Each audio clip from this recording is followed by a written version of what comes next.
Pressure ہو، کوئی accident ہو، کوئی سبب بھی ہو، جس کی موت کا وقت آ گیا ہے، دنیا کا کوئی وائرس اس سے بچا سکتا ہے؟ انہوں نے ویکسین تیار کی اور وہ وائرس جو ہے وہ اپنی شکل تبدیل کر گیا، تیز ہو گیا پہلے سے۔ تو کہہ رہے تھے سائنسدان شاید 2021 جنوری تک ختم ہو جائے، اب برطانیہ پورا دوبارہ لاک ڈاؤن ہو گیا اور یہ فروری تک رہے گا۔ جس سے بات ہوتی وہ کہتا مہینوں سال ہو گیا حضرت صاحب، اندر بند ہیں، دکانیں بند، مارکیٹیں بند، شاپنگ پلازے بند۔ جس تجارت پہ جان جاتی ہے مغرب کی، جس تجارت کے لیے وہ دن رات پاپڑ بیلتے ہیں کسی نہ کسی طرح دنیا کو لوٹیں، وہ تجارت بند ہے اس وقت ساری، اور بحران ہے، ایک عالمی بحران ہے۔ تو اللہ رب العالمین کی پاور کے سامنے میں عرض کرتا رہتا ہوں کہ جس کے ایک چھوٹے سے وائرس کا ہی دنیا مقابلہ نہیں کر سکی، اس رب کا مقابلہ کیسے کر سکتے ہیں؟ کبھی کبھی ان کے دماغ میں آتا ہے کہ ہم بڑی پاور ہو گئے جی، ہم ایٹمی پاور ہو گئے، نیوکلیئر پاور ہیں ہم، ہمارے پاس یہ ہے، ہمارے پاس وہ ہے، لیکن اللہ اپنی شانیں دکھاتا رہتا ہے کہ بندے اپنی اوقات میں رہیں، یہ سمجھیں کہ ہم بالکل رب کے سامنے اگر اللہ کا مقابلہ کرنے نکلیں تو کوئی شے ہی نہیں ہے۔ اس کی تو ہوا کا مقابلہ نہیں کر سکتے ہم، چھوٹا سا زلزلہ آ جائے سب تیس نیس، سونامی آ گیا جی، سمندروں میں طوفان آ گئے، وہ تو مالک ہے بھائی، قادر قیوم ہے، مہربانی فرما دے، بلاؤں کو ٹالے رکھے تو وہ مالک ہے۔ اگر تھوڑی سی اس کی نظر رحمت ہٹ جائے ہماری بدعمالیوں کی وجہ سے تو ہمارے لیے تو بہت سارے وائرس ہیں اور ہمارے پاس ان کا کوئی متبادل نہیں ہے۔ یہ بات میں آپ کی خدمت میں عرض کرنے کی کوشش کر رہا ہوں کہ اللہ کی دی ہوئی نعمتوں کا کوئی متبادل ہمارے پاس، جو نعمتیں اس نے دی ہیں ان کے بارے میں سوال ہوگا، وَلَتُسْأَلُنَّ يَوْمَئِذٍ عَنِ النَّعِيمِ۔ ان نعمتوں کے بارے میں جو اللہ نے عطا فرمائی، یہاں نہیں سوال ہو رہا ہم سے، قیامت والے دن سوال ہوگا۔ ہاتھ دیے تھے کیا کیا ہے، پاؤں دیے تھے کیا کیا ہے، آنکھیں عطا فرمائی تھی، زبان عطا فرمائی تھی، اور وہاں سوال جب ہوگا تو وہاں پھر جواب بھی یہی دیں گی، ٹانگیں ہی دیں گی، پاؤں جواب دیں گے، ہاتھ جواب دیں گے، خود ہمیں جواب دینے کی بھی اجازت نہیں ہوگی۔ سورہ یاسین شریف جن جن کو یاد ہے ان کو یاد آ جائے گا، جن کو نہیں یاد اللہ ان کو یاد کروا دے۔ اليوم نختم على افواہہم وتکلمنا ایدیہم وتشہد ارجلہم۔ فرمایا زبان پہ مہر لگ جائے گی۔ یہاں تو زبان دن رات بڑی ٹر کرتی ہے، یہاں گالی گلوچ، برا بھلا کہنا کسی کو، بدتمیزی کرنا، بد اخلاقی کرنا، اس کو یہاں کھلی چھٹی، لیکن ایک دن اس سے سوال ضرور ہوگا۔ جب سوال ہوگا تو پھر وہاں یہ نہیں بول سکے گی، بند۔ الیوم نختم علی افواہہم، فرمایا مہر لگا دیں گے، زبان بند کر دیں گے، ہاتھ بولیں گے، پاؤں گواہی دیں گے، یہ کیا کرتا رہا ہے مولا، تو نے اس کو جو نعمتیں عطا فرمائی تھیں ان نعمتوں کا استعمال کیا کیا اس نے؟ اس کا جواب قیامت والے دن ہر چیز۔ سرکار صلی اللہ علیہ وسلم نے فرمایا بندہ روز قیامت اپنی جگہ سے اس وقت تک ہل نہیں سکے گا جب تک کچھ سوالوں کا جواب نہ دے لے۔ پہلا سوال یہ ہوگا تجھے زندگی عطا فرمائی تھی کیا کیا ہے، صحت عطا فرمائی تھی کیا کیا ہے، فراغت عطا فرمائی تھی کیا کیا ہے، مال دیا تھا کہاں خرچ کیا ہے۔ فرمایا ان سوالوں کے جواب دیے بغیر بندہ وہاں سے ہل نہیں سکے گا۔ تو میں اپنے آپ سے بھی سوال کرتا ہوں کہ ہمارے پاس اس کا کچھ شافی جواب ہے؟ ہم نے ضائع کیا اللہ کی دی ہوئی نعمتیں۔ کاش اللہ نے یہ پاؤں اور ٹانگیں دی تھی، یہ کبھی رات کو اس کے دربار میں کھڑی رہتی۔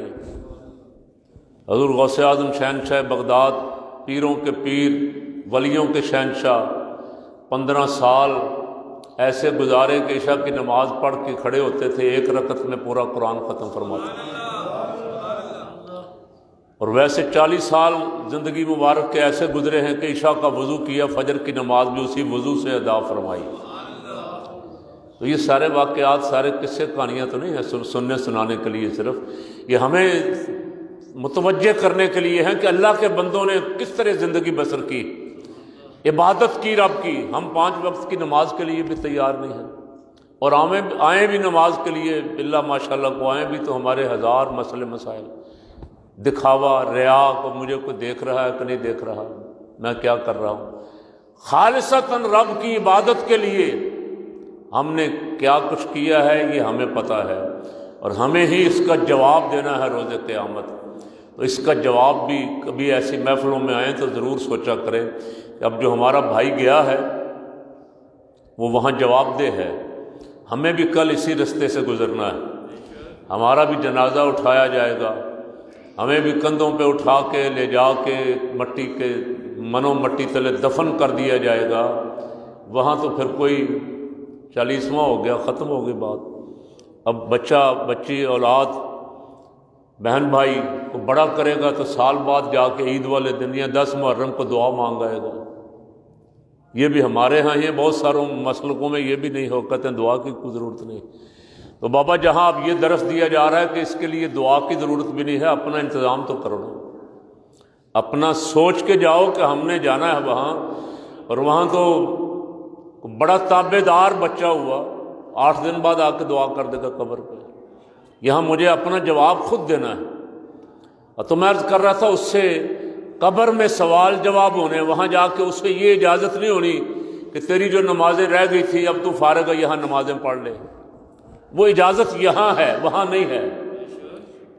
ہم صاحب تیار ہے تمہارا رکھتا ہے بھائی؟ کبھی کبھی مجھے تقریر آپ کے تبرک کے انتظار میں کرنی پڑتی ہے، یہ لنگر ابھی پک رہا ہے، حضرت صاحب 2 منٹ اور، حضرت صاحب 10 منٹ اور سننے والے بعد دفعہ سوچتے ہیں یار مولانا صاحب لمبا ہی کر دیا مولانا صاحب، کاش ہمارا دل لگ جائے مسجد میں، کبھی دعا کیا کریں اللہ اور اس کے رسول کے ذکر میں ہمارا دل لگ جائے۔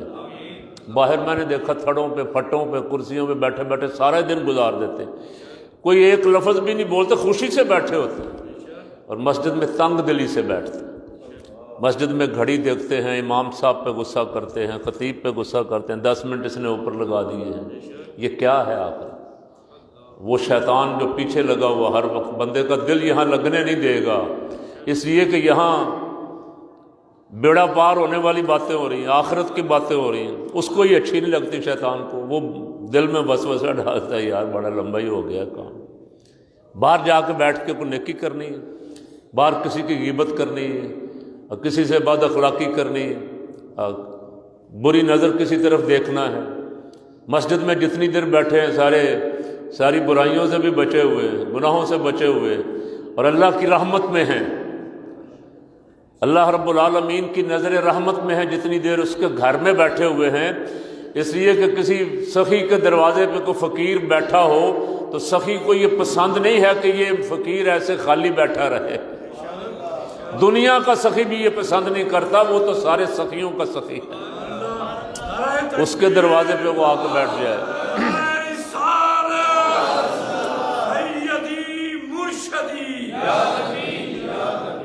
اس لیے کوشش کیا کریں یہاں جو وقت گزر گیا وہ کام آئے گا۔ آخری بات میں عرض کر رہا تھا 3 سوال ہوں گے، من ربک ما دینک ما کنت تقول حق ھذا الرجل، اور تیسرا سوال سرکار صلی اللہ علیہ وسلم تشریف لائیں گے ایمان والوں کی قبروں میں، کہہ دے سبحان اللہ، یا اللہ ہمیں بھی ان خوش نصیب لوگوں میں سے کر دے جن کی قبر میں رسول اللہ تشریف لائیں گے۔ اپنے کرم سے، اپنی مہربانی سے، ہمارے اعمال تو ایسے نہیں ہیں لیکن وہ رحمت للعالمین ہیں، مولا ہمارے اوپر بھی مہربانی فرما کہ ہماری قبر میں بھی سرکار تشریف لائیں۔ تیسرا سوال اس سے یہ ہوگا کہ یہ ذات اقدس ان کے بارے میں دنیا میں کیا عقیدہ رکھتا تھا، ایمان لایا تھا یا نہیں؟ تو ایمان والا ہوگا تو وہ تو کہے گا ھذا محمد الرسول اللہ، صلی اللہ علیہ وسلم، یہ میرے آقا و مولا صلی اللہ علیہ وسلم ہے۔ اور محدثین نے لکھا اسی سوال پہ نجات کا دار و مدار ہے۔ حضور کو پہچان لیا تو قبر بھی جنت بن جائے گی، قیامت تک پھر قبر جنت کا باغ بن جائے۔ حضور کو نہ پہچانا تو پہلے دونوں سوال بھی گئے،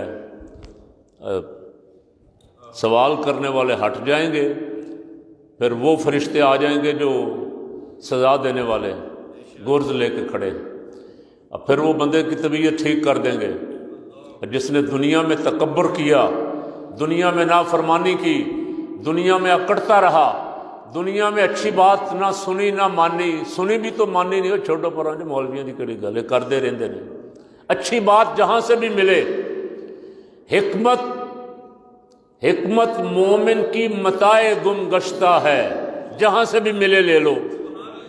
کوئی اچھی بات کہہ رہا ہے، عام آدمی ہے، سادہ آدمی ہے، کوئی ان پڑھ آدمی ہے، اس کے زبان سے بھی اچھی بات نکل رہی ہے، اسے قبول کرو اور مان لو کہ بات تو اچھی کر رہا ہے۔ یار بندہ بے شک کمزور ہے لیکن بات اچھی کہہ رہا ہے، ہمارے دین کی بات کہہ رہا ہے، ہمارے رب کی، ہمارے رسول کی بات کو بتا رہا ہے۔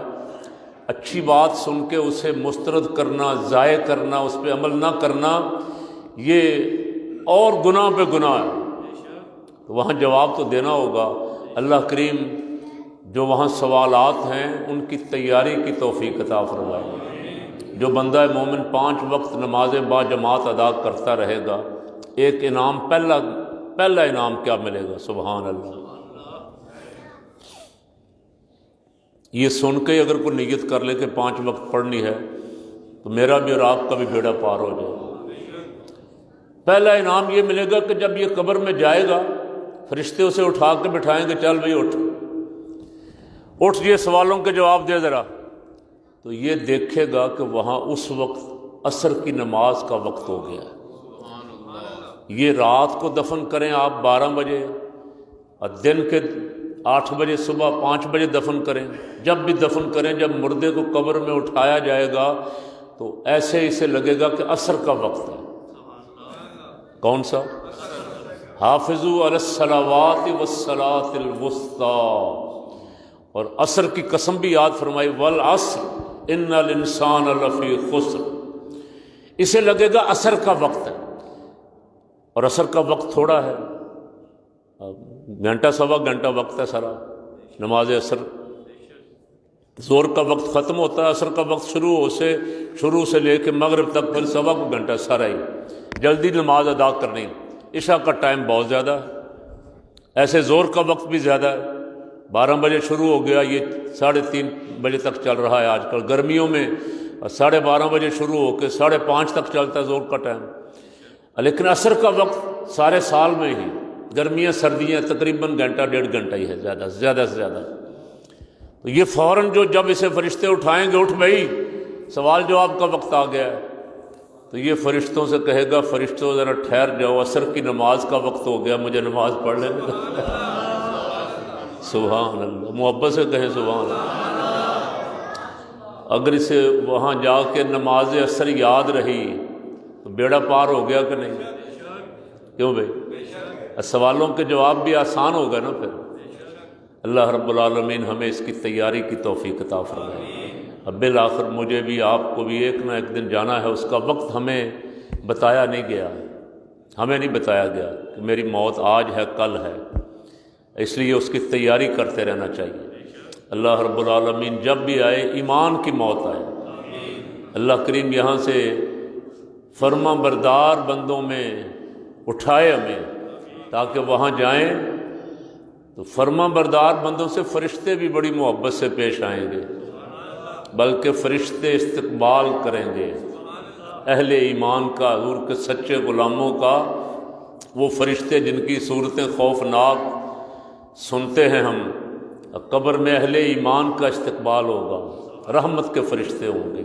اللہ کریم ہماری اس حاضری کو، جو کچھ اس میں پڑھا گیا ہے، جو کچھ کہا گیا ہے، جو سنا گیا ہے، قبول و منظور فرما لیں۔ اللہ کریم ہمارے اس بھائی کی قبر کو کشادہ فرما دے، اللہ کریم اسے جنت کا باغ بنا دے، ہم سب کو مطیع اور فرما بردار بنا دے۔ ختم شریف پڑھ کے دعا کرتے ہیں۔